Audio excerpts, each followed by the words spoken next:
Kamu pikir kamu adalah korban di rumah ini? Kamu merasa sudah melakukan semuanya tapi tidak ada yang menghargai.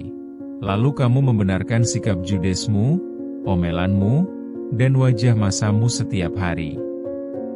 Sadarlah bahwa mungkin kamulah alasan kenapa orang-orang di rumahmu merasa tidak betah dan ingin cepat-cepat pergi setiap kali mereka keluar pintu. Kamu bukan sedang menegakkan aturan, kamu hanya sedang meluapkan ego yang tidak terkontrol sambil berlindung di balik status sebagai istri atau ibu. Berhenti merasa paling benar hanya karena kamu yang paling banyak bekerja di rumah.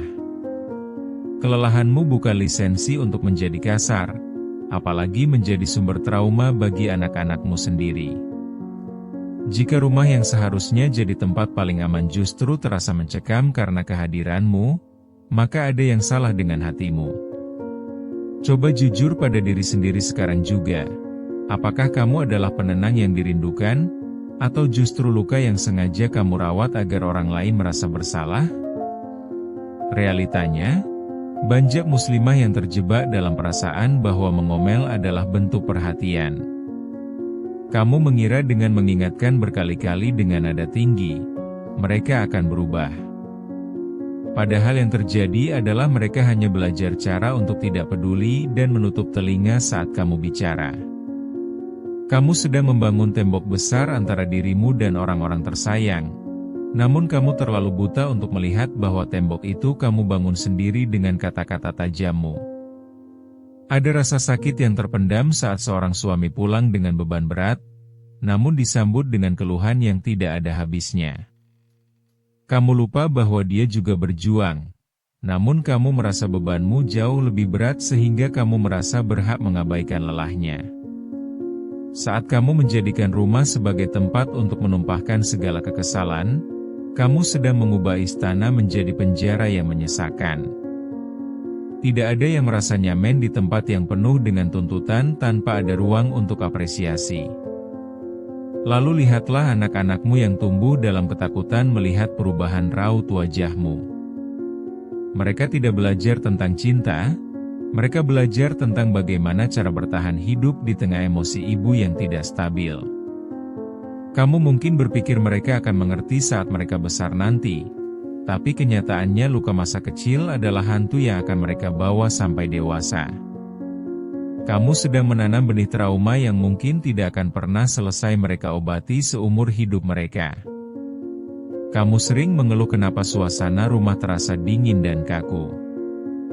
Kamu bertanya-tanya kenapa tidak ada komunikasi yang hangat di meja makan.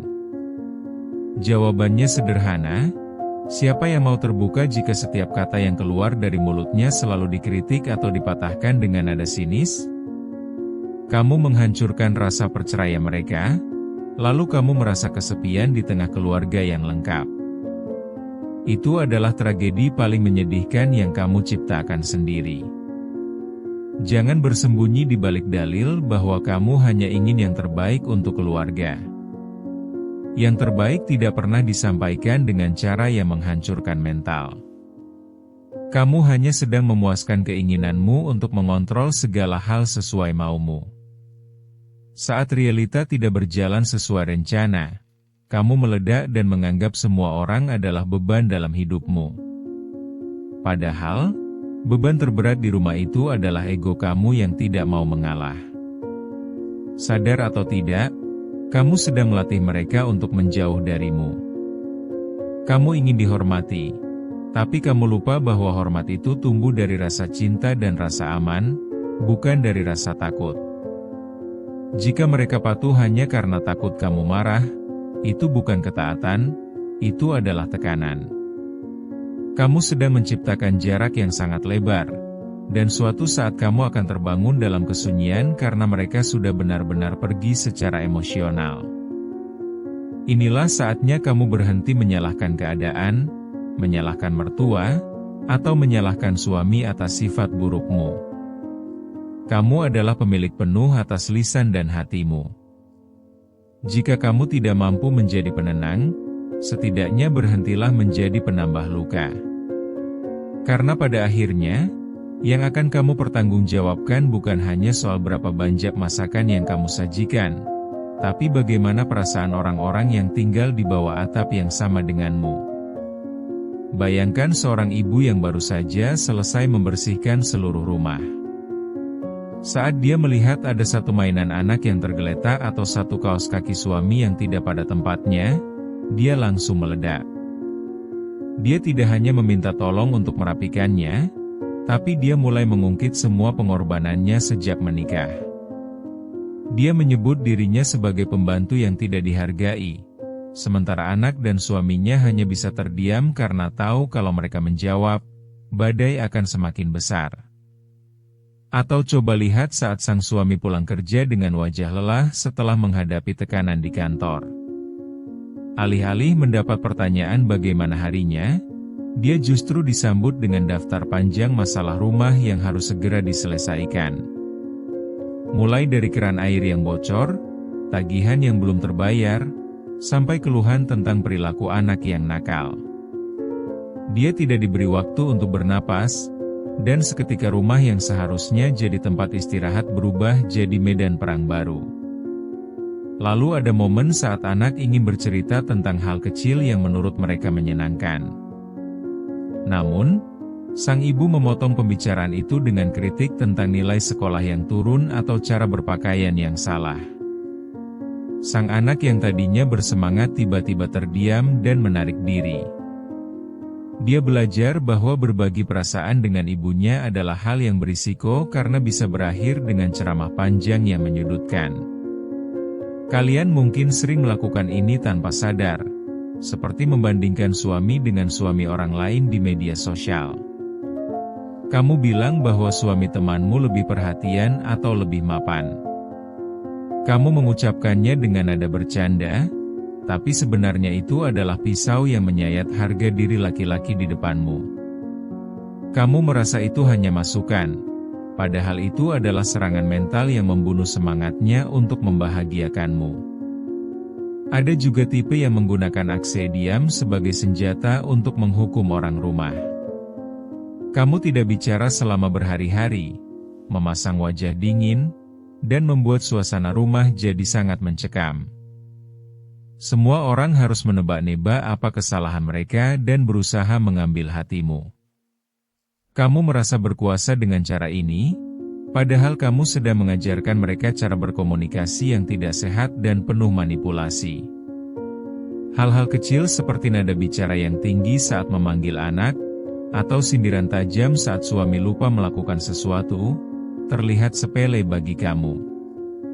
Tapi bagi mereka, itu adalah tetesan air yang terus mengisi gelas luka mereka sampai akhirnya penuh dan tumpah. Kamu mungkin merasa sudah melakukan tugas domestik dengan sempurna, tapi kamu gagal total dalam mengelola rasa nyaman bagi penghuni rumahmu. Kini coba kamu berhenti sejenak dan tarik napas dalam-dalam. Bayangkan jika posisi itu dibalik, bagaimana rasanya jika kamu berada di posisi mereka yang selalu merasa salah dan tertekan? Kamu pasti akan merasa sangat lelah dan ingin melarikan diri dari kenyataan ini. Perasaan sesak itu, rasa tidak berdaya itu, itulah yang mungkin selama ini mereka rasakan setiap kali mereka berada di dekatmu. Namun, berita baiknya adalah kamu masih punya waktu untuk memperbaiki semuanya. Menjadi penenang bukan berarti kamu harus menjadi sempurna atau tidak boleh merasa capek. Menjadi penenang berarti kamu belajar mengelola emosimu agar tidak menjadi racun bagi orang lain. Kamu mulai sadar bahwa kebahagiaan keluarga tidak ditentukan oleh seberapa bersih rumahmu, tapi oleh seberapa hangat suasana di dalamnya. Mulailah dengan mengakui bahwa kamu juga manusia yang bisa salah dan memiliki luka lama yang mungkin belum sembuh. Jangan biarkan luka masa lalumu menjadi alasan untuk melukai orang-orang yang sekarang mencintaimu. Saat kamu mulai bisa memaafkan dirimu sendiri dan belajar sabar, kamu akan melihat perubahan kecil namun nyata pada reaksi orang-orang di rumahmu. Saat kamu mengganti omelan dengan permintaan tolong yang lembut, kamu akan melihat mereka lebih bersemangat membantu. Saat kamu memberikan apresiasi kecil atas usaha suami, dia akan merasa dihargai dan cenderung ingin memberi lebih. Energi positif yang kamu pancarkan akan menjadi magnet yang menarik kedamaian kembali masuk ke dalam rumahmu.